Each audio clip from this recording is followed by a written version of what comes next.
नमस्कार। Welcome to ज्ञान classes SRKS में आप लोगों का स्वागत है।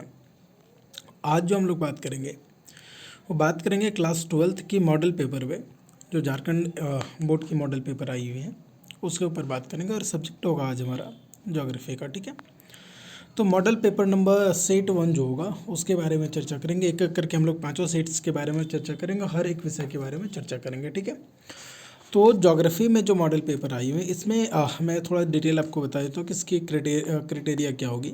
तो आपके पास 40 क्वेश्चंस होंगे और सभी क्वेश्चंस के लिए आपको 1 नंबर मिलेगा और आपके पास समय होगा 1 घंटा 30 मिनट का। ठीक है, कुल आपके पास 40 प्रश्न हैं और सभी प्रश्न आपके लिए अनिवार्य हैं। ठीक है, ये सभी परीक्षाओं में लिखी रहती हैं।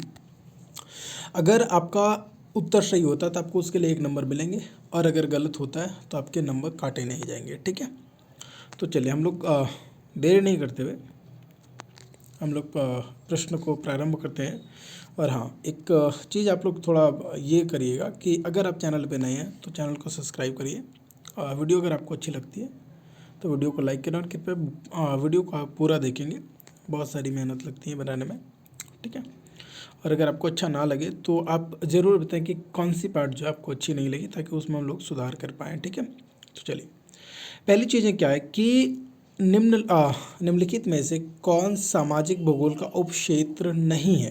ठीक है, कौन सा जो आपके पास 4 ऑप्शन है जो सामाजिक भूगोल का उपक्षेत्र नहीं है। तो पहला व्यवहारवादी भूगोल, सांस्कृतिक भूगोल, चिकित्सा भूगोल और सैन्य भूगोल। तो सैन्य भूगोल जो हमारा होगा वो आंसर हो जाएगा। आप लोगों को आंसर टिक दिख रही होगी। ठीक है, तो सैन्य भूगोल जो होगा हमारा वो क्या हो जाएगा, हमारी आंसर्स हो जाएंगी कि ये सामाजिक भूगोल का एक उपक्षेत्र नहीं है। ठीक है, इसी के साथ दूसरे प्रश्न में क्या कहता है कि इनमें से कौन सा राजनीतिक भूगोल का उपक्षेत्र नहीं है। सॉरी, राजनीतिक भूगोल का उपक्षेत्र है।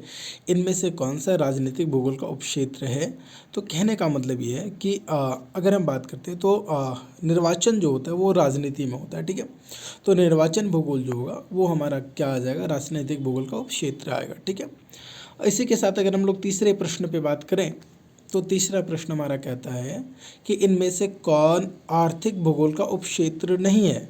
तो संसाधन भूगोल जो होता है, संसाधन से हम लोग पैसे बना सकते हैं, कृषि से भी हम लोग पैसे बना सकते हैं, उद्योग से भी पैसे बना सकते हैं। ऐतिहासिक भूगोल भी हमारा पैसा होता है, लेकिन जिस प्रकार का ऑप्शन आपके पास दिया गया है उस प्रकार से सबसे कमज़ोर आंसर जो होगा वो ऐतिहासिक भूगोल होगा। तो हमारी यहाँ पे आंसर हो जाएगा ऐतिहासिक भूगोल। ऐतिहासिक चीज़ों से भी हम लोग पैसे अर्न करते हैं, आर्थिक कार्य वहाँ पे करते हैं, लेकिन यहाँ पे सबसे कम जो बातें आएंगी वो आएंगी ऐतिहासिक भूगोल की। तो सबसे ये यहाँ पे आपका आंसर हो जाएगा कि इनमें से कौन सा आर्थिक भूगोल का क्षेत्र नहीं है।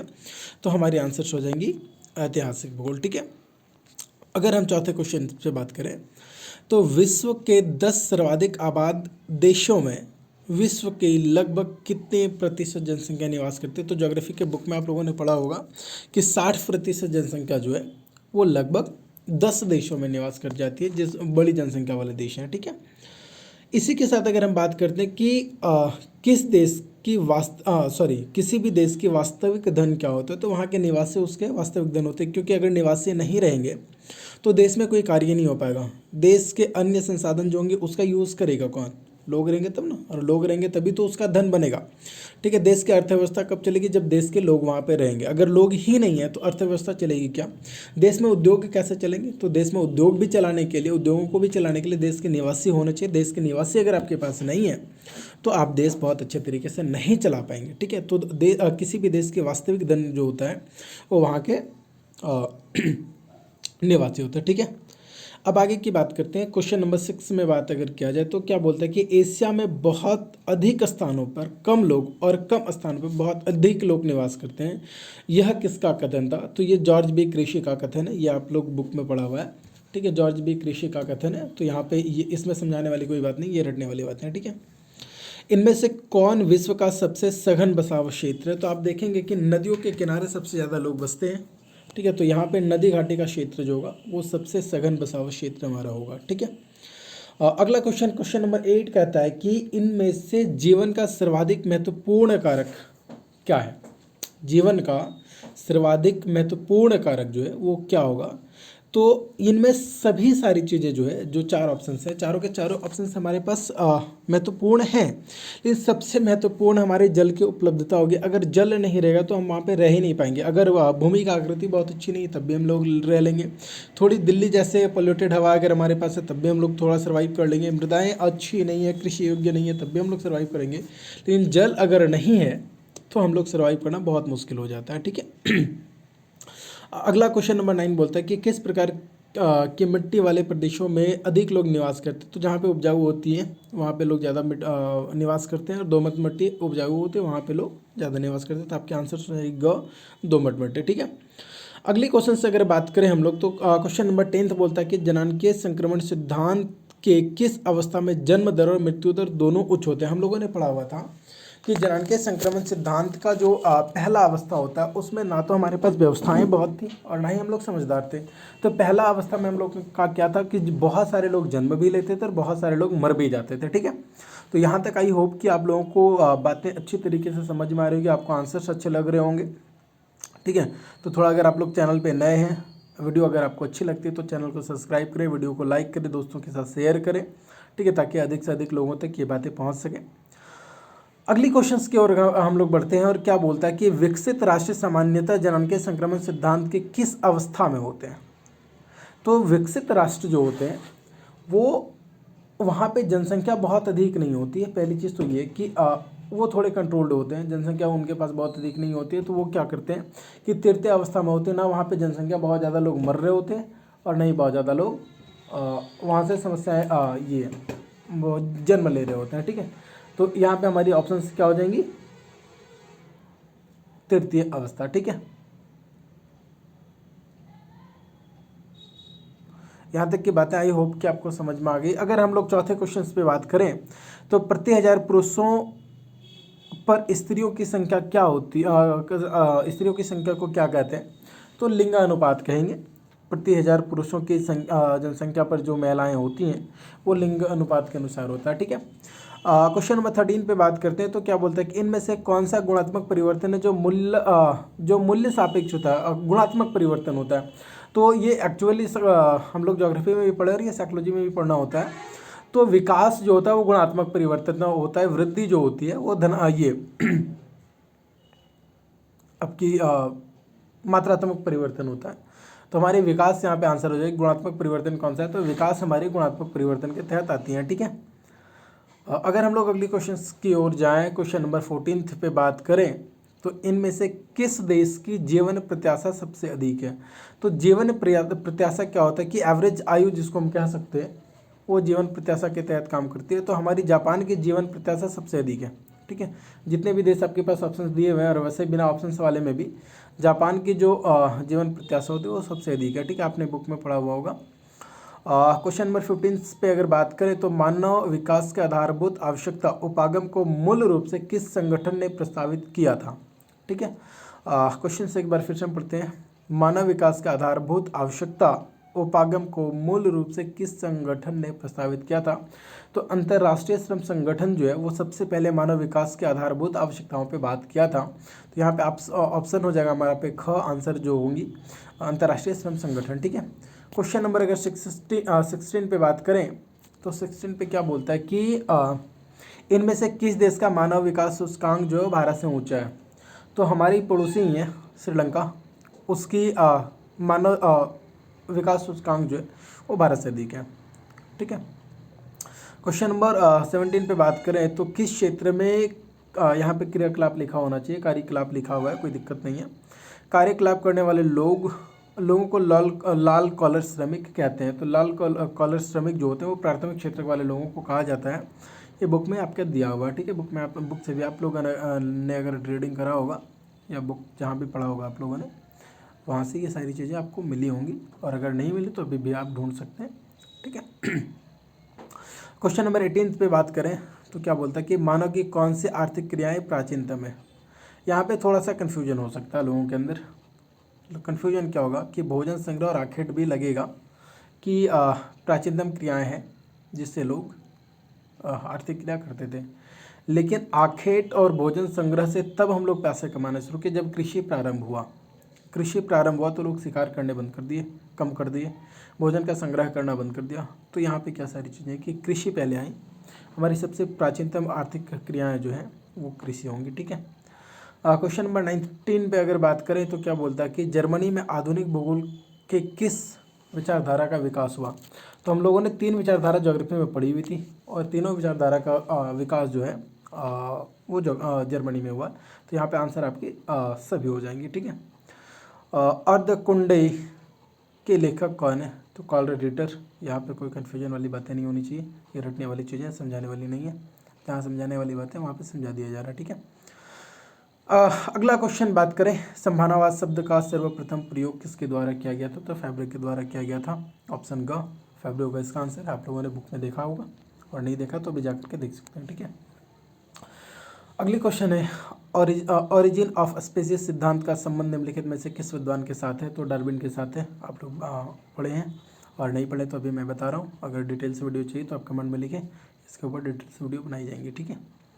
चलिए अगली क्वेश्चन 23 पे बात करते हैं। तो फ्रांसीसी भूगोल के जनक जिन्होंने संभावनावादी विचारधारा का चैंपियन भी माना जाता है, यह कथन किस भूगोलवेत्ता से संबंधित है। तो विडाल डी लाब्लांस के ऊपर यह कहा गया था। विडाल डी लाब्लांस यहाँ आंसर हो जाएंगे आपकी डी। क्वेश्चन नंबर 24 पे बात करें तो पर्यावरणीय निश्चयवाद विचारधारा की शुरुआत जर्मनी के किस विद्वान के द्वारा किया गया था। तो यहाँ पे हमबोल्ट का नाम आएगा। आप लोगों ने ये बुक में बहुत अच्छे तरीके से मैंने आप लोगों को पढ़ाया भी है। ठीक है। जोग्राफिया नेचुरलिस के लेखक कौन है। तो बेरेनियस यहाँ पे आंसर हो जाएंगे। ये समझने वाली बात नहीं, रटने वाली है, इसको रट लें। ठीक है। क्वेश्चन नंबर 26 पे अगर बात करें तो आधुनिक भूगोल के संस्थापक कौन है। तो कार्ल रिटर। यहाँ पे भी आंसर आ जाएगा। कुछ लोगों को कन्फ्यूजन होगा हमबोल्ट के साथ, तो हमबोल्ट नहीं है, कार्ल रिटर ही आएगा यहाँ पे आंसर। ठीक है। उसके बाद क्वेश्चन नंबर 27 पर बात करें तो पर्यावरणीय निश्चयवादी विचारधारा के समर्थक जो थी एलन सी सैम्पल, वो कहाँ की रहने वाली थी। तो ये अमेरिका के रहने वाली हैं। ये बुक में बहुत बार पढ़ा हुआ होगा आप लोगों ने, और नहीं पढ़ा तो मैंने भी आपको बता दिया। ठीक है। क्वेश्चन नंबर 28 पे अगर बात करें तो जोग्राफिया पुस्तक जिसे भूगोल का वेद भी कहा जाता है उसके लेखक कौन है। तो यहाँ पे इरेटोस्थनीज का नाम जोग्राफिया पुस्तक का जो लेखक हैं, तो जोग्राफिया जिसको कहा जाता है वो इरेटोस्थनीज है। ठीक है। अब विश्व की कुल जनसंख्या का कितना प्रतिशत भाग भारत में रहता है। क्वेश्चन नंबर 29 है। तो 17.5% भाग जो है वो भारत में रहता है। ठीक है। क्वेश्चन नंबर 30 पे बात करें तो सबसे कम जनसंख्या निम्नलिखित में से किस महाद्वीप में है। तो ऑस्ट्रेलिया में सबसे कम जनसंख्या है सर। ऑस्ट्रेलिया यहाँ पे हमारी आंसर हो जाएंगी। अगली क्वेश्चन से अगर बात करें तो अफ्रीका महाद्वीप में सबसे अधिक जनसंख्या वाला देश कौन सा है। तो नाइजीरिया सबसे अधिक जनसंख्या वाला देश है अफ्रीका में। ठीक है। क्वेश्चन नंबर 32 पे बात करें तो विषम जलवायु के कारण किन क्षेत्रों में सबसे कम जनसंख्या। तो विश्वसनीय क्षेत्र में जो है वो सबसे कम जनसंख्या sir. Question number answer number D हो जाएगा। ऑप्शन नंबर घ हमारी आंसर्स हो जाएंगी। क्वेश्चन नंबर 33 की बात करें तो जननांगीय संक्रमण सिद्धांत का विस्फोट किस में होता है। जनसंख्या का विस्फोट जो होता है वो द्वितीयक सिद्धांत में होता है, क्योंकि हमारी जन्म दर घटती नहीं और मृत्यु दर घट जाती है। जन्म दर हम लोग बढ़ाते चले जाते हैं, लोगों के अंदर समझ कम होती है, बस धकाधक वो अपनी जनसंख्या बढ़ाए चले जाते हैं। तो एक यहाँ से समस्याएं ये आएंगी। तो द्वितीयक सिद्धांत में क्या होता है कि जनसंख्या का विस्फोट होता है, क्योंकि पहले सिद्धांत में क्या है कि जनसंख्या जन्म भी बहुत लेती है और मृत्यु भी बहुत है। दूसरे में क्या होता है कि जन्म तो ले रही है लेकिन मृत्यु कम है। और तीसरे में क्या होता है कि जन्म भी कम लेती है और मृत्यु भी कम है। ठीक है। तो वो अस्थिर जनसंख्या वाली आ जाती है। अगर क्वेश्चन नंबर 34 पे बात करें तो क्या बोलता है कि जनसंख्या वितरण को प्रभावित करने वाले एक महत्वपूर्ण कारक जलवायु है। निम्नलिखित में से कौन सी जलवायु सघन जनसंख्या के लिए उत्तरदायी है। तो ना तो बहुत गर्मी में लोग रहना पसंद करते हैं, ना बहुत ठंडा में, ना बहुत ये में। तो यहाँ पे शीतोष्ण जो होगा, जो ना तो बहुत गर्मी है ना बहुत ठंडा है, तो लोग यहाँ पे ज़्यादा रहना पसंद करते हैं। क्वेश्चन नंबर 35 पे बात करें तो जननांगीय संक्रमण सिद्धांत की प्रथम अवस्था की प्रमुख विशेषताओं की पहचान नीचे दिए गए विकल्पों में से करें। तो प्रथम अवस्था में क्या होता है कि जन्म दर भी बहुत अधिक होता है और मृत्यु दर भी बहुत अधिक होता है। तो आंसर नंबर डी हो जाएगा, घ हो जाएगा हमारा आंसर। क्वेश्चन नंबर 36 पे अगर बात करें तो जननांगीय संक्रमण सिद्धांत का पहली बार किसके द्वारा दिया गया था। तो थॉमसन के द्वारा जननांगीय संक्रमण सिद्धांत पहली बार लाया गया था। ठीक है। क्वेश्चन नंबर 37 पर बात करें तो कुल क्षेत्रफल कुल क्षेत्रफल तथा कुल जनसंख्या के आधार पर जो निर्धारित करी जाती है उसको जनसंख्या घनत्व कहते हैं सर। कुल क्षेत्रफल को कुल जनसंख्या से डिवाइड कर लेते हैं हम लोग, तो हमारे पर जनसंख्या घनत्व आ जाती है। क्वेश्चन नंबर 38 पे बात करें तो आयु लिंग पिरामिड जनसंख्या के किस विशेषता को दर्शाता है? तो आयु संरचना को भी दर्शाता है और लिंग संरचना को भी दर्शाता है। आप लोगों ने पढ़ा हुआ है बहुत अच्छे तरीके से। तो यहाँ पे घ आ जाएगा हमारे आंसर। क्वेश्चन नंबर 39 पे अगर बात करें तो यहाँ पे क्या बोलता है कि जनसंख्या पिरामिड में बायां भाग चौड़ाई और दायां भाग कम चौड़ाई है, बायां भाग ज़्यादा चौड़ा होता है, दायां भाग कम चौड़ा होता है। तो ये पुरुषों की जनसंख्या की अधिकता को दिखाता है, क्योंकि बायां साइड पे पुरुषों की जनसंख्या वहाँ पे दिखाई जाती है। ठीक है। क्वेश्चन नंबर 40 की अगर बात करें तो जन्म दर और मृत्यु दर दोनों का समान होना क्या प्रदर्शित करता है? तो सर जनसंख्या ये स्थिर जनसंख्या को प्रदर्शित करता है कि क्योंकि जन्म दर भी अगर कम है और मृत्यु दर भी कम है तो यहाँ पे स्थिर जनसंख्या हो जाएगी। ठीक है। आई होप कि यहाँ तक आप सारी चीज़ें आपको समझ में आ गई होंगी। तो अगर आपको वीडियो अच्छी लगी है तो वीडियो को लाइक करेंगे, दोस्तों के साथ शेयर करेंगे और चैनल पे अगर पहली बार आए तो चैनल को सब्सक्राइब करेंगे। ठीक है। Thank you.